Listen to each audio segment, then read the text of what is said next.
여러분, 예수님께서 이 땅에서 하신 일이 무엇입니까? 이렇게 제가 여러분들께 질문한다면 어떻게 대답하실 거예요?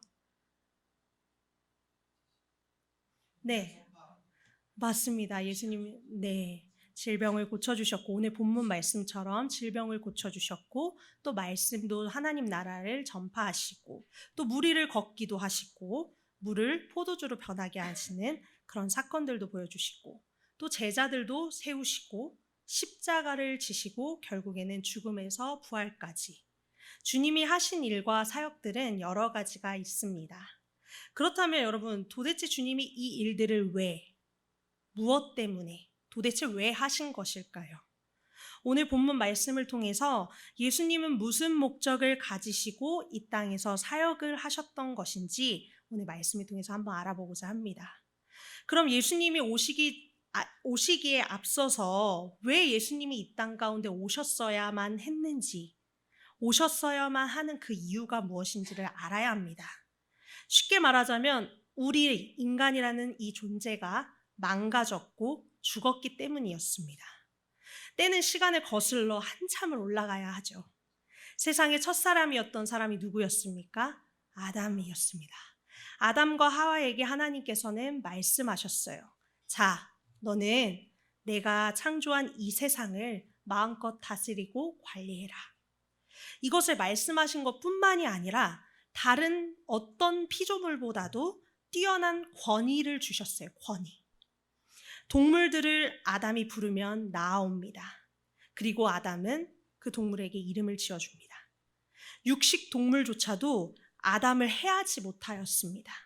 왜냐하면 아담은 하나님의 형상으로 창조된 하나님을 닮은 존재였고 하나님의 영적 권위도 함께 부여받은 존재였기 때문이었습니다.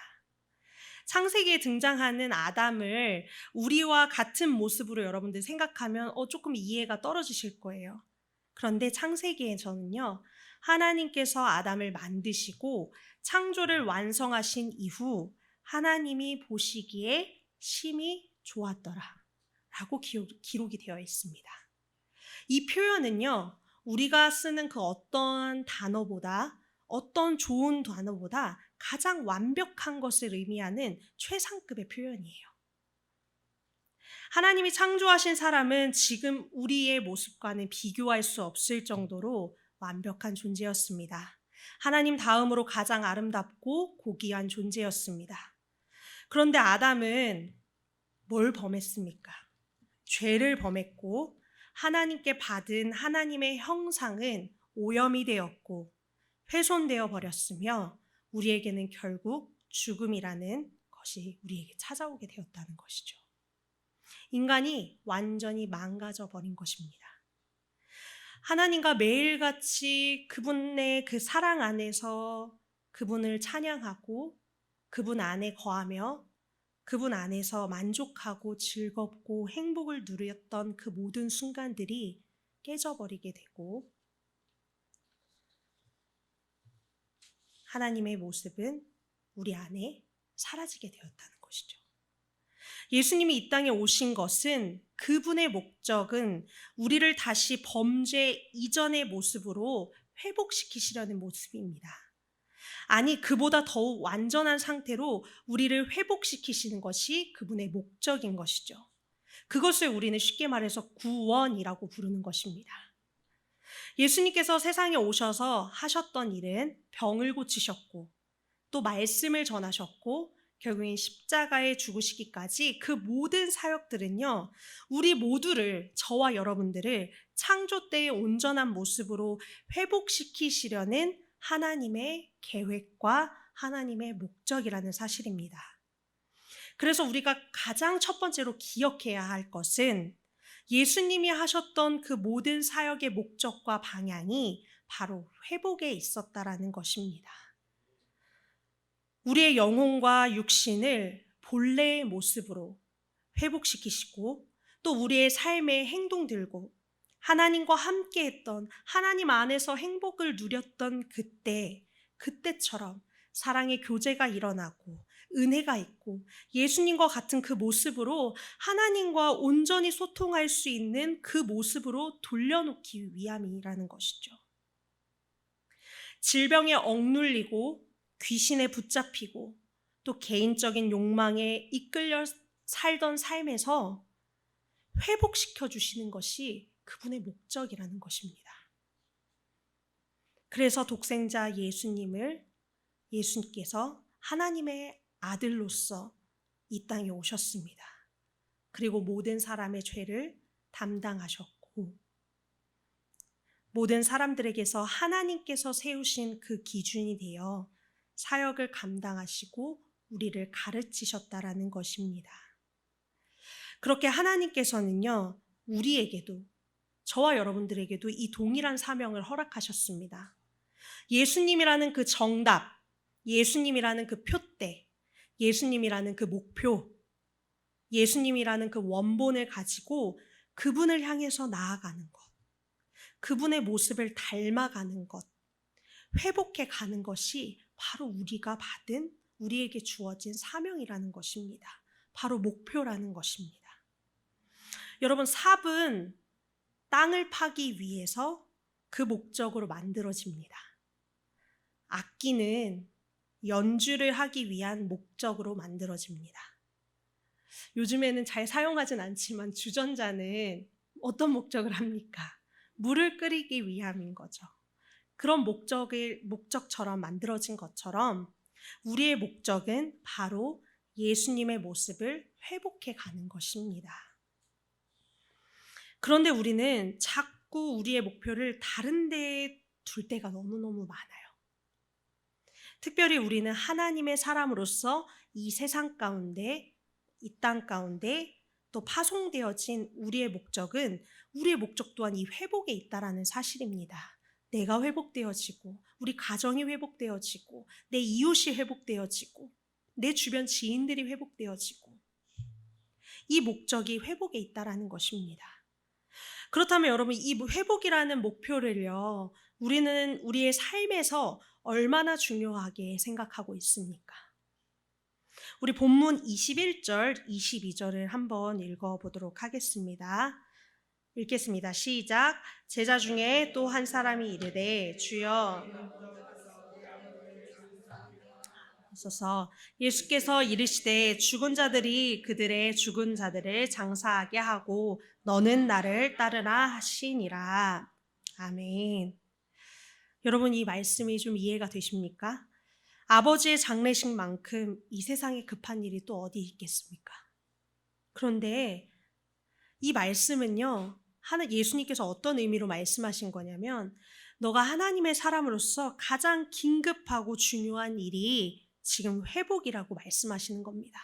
바로 나의 내면의 회복, 그리고 우리 영혼의 회복이라고 말씀하시는 것입니다. 우리 영혼이 예수님 닮은 모습으로 회복되는 것만큼 우리에게 중요한 것은 없다라는 것입니다. 여러분, 지난 주일 목사님 말씀 기억하십니까? 사단은 성도들을 하나님과 상관없이 살도록 만든다고 하셨습니다. 우리도 동일하게 그 유혹을 받는다고 하셨어요. 우리도 하나님의 영으로 정말 충만하지 않으면 그 배후에 있는 사단의 조정을 받는다고 말씀하셨어요. 사단은요, 이 회복의 사명을 방해하는 것이 그들의 목표이자 목적입니다. 우리를 어떻게든 예수님 닮지 못하게 하려고 하고 우리의 영혼을 회복하지 못하게 만들고 그렇게 애를 쓰는 것이 바로 사단의 계획이에요. 우리를 주저앉게 만들고 우리를 무너뜨리게 만들고 주님께 더 가까이 가지 못하게 하는 것이 바로 사단의 목적이에요. 우리 삶에요, 자꾸 다른 1순위들을 부여합니다. 매번 우리에게 다른 목적들을 갖다 줘요. 때때마다, 시마다 다른 목적을 갖다 줘요. 사단이 얼마나 우리 삶에 기준들을 흐트러 놓는지 모릅니다. 여러분, 100년 전에 이 땅 가운데 서양의 국가들, 당시 선진국이라고 불렸던 국가들에서 가장 먼저 앞다투어서 우리나라, 이 조선 땅에 들어오게 되었습니다. 그 사람들이 바로 누굽니까? 바로 선교사님들이시죠.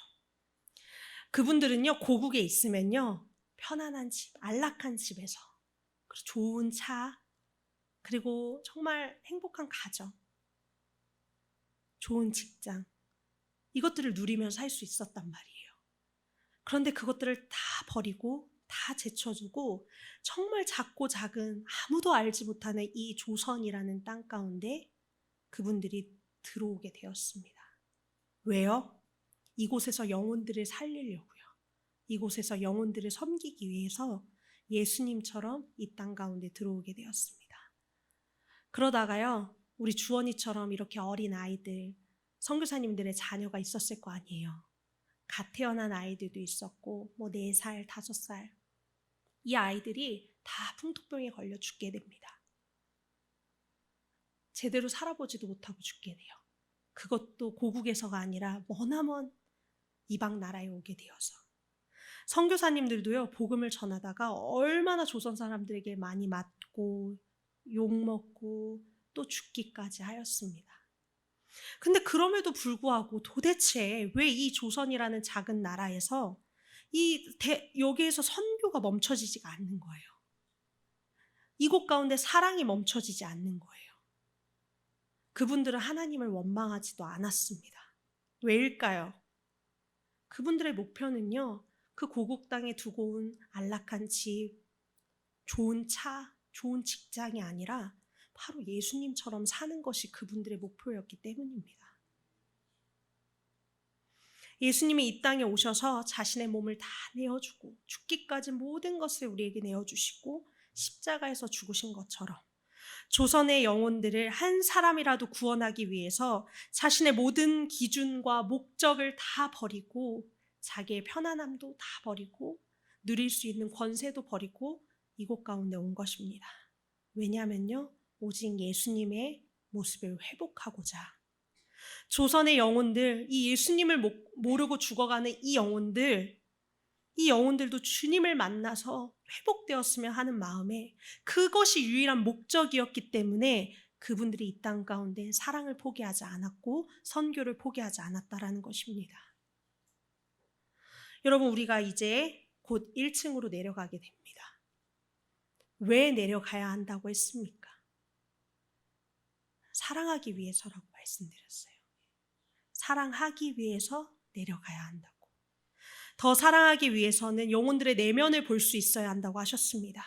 더 사랑하기 위해서는 다른 사람의 마음을 볼 수 있어야 한다고 목사님께서 말씀해 주셨어요. 그것이 바로 우리의 사명인 줄 믿습니다. 우리 하늘땅 교회에게 허락하신 사명인 줄 믿습니다. 이것이 바로 우리가 마땅히 해야 할 일인 거예요.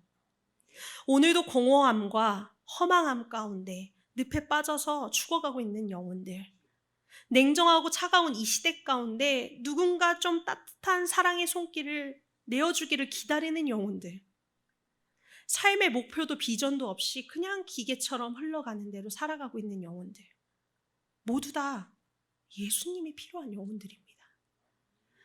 예수님이 회복시키시기를 원하는 영혼들입니다. 하나님께서는요, 오늘도 그 영혼들을 향해서 구원의 손길이 닿기를 원하고 계세요. 우리가 영적으로 정말 민감하게 깨어 있어서 그 구원의 손길이 다른 사람을 통해서가 아니라 바로 우리를 통해서 원하신다라는 것, 우리를 통해서 일하기를 원하신다라는 사실을 우리는 진심으로 알기를 원합니다. 여러분들 그것을 깨달았으면 좋겠어요. 하나님께서 오늘 나를 통해서 그 구원의 손길을 펼치시기를 원하시는구나.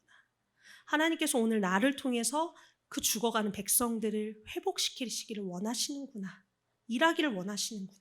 나를 사용하기를 원하시는구나. 여러분들 아셨으면 좋겠습니다.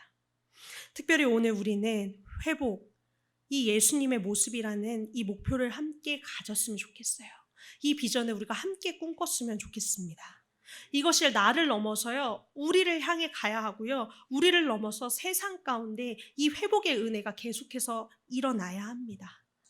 이 회복의 은혜가요, 지금 우리 삶에 가장 긴급하고 우리 삶의 가장 본질적인 목적이 이 회복이라는 것, 바로 예수님의 모습으로 회복하는 것, 예수님의 모습을 닮아가는 것, 예수님께서 그 죽어가는 영혼들을 살리기 위해서 이 땅 가운데 오셨던 것처럼 우리도 그 죽어가는 영혼들을 향해 구원의 손길을 뻗는 것, 그것이 바로 우리가 긴급하게 감당해야 되는 사명이라는 것입니다.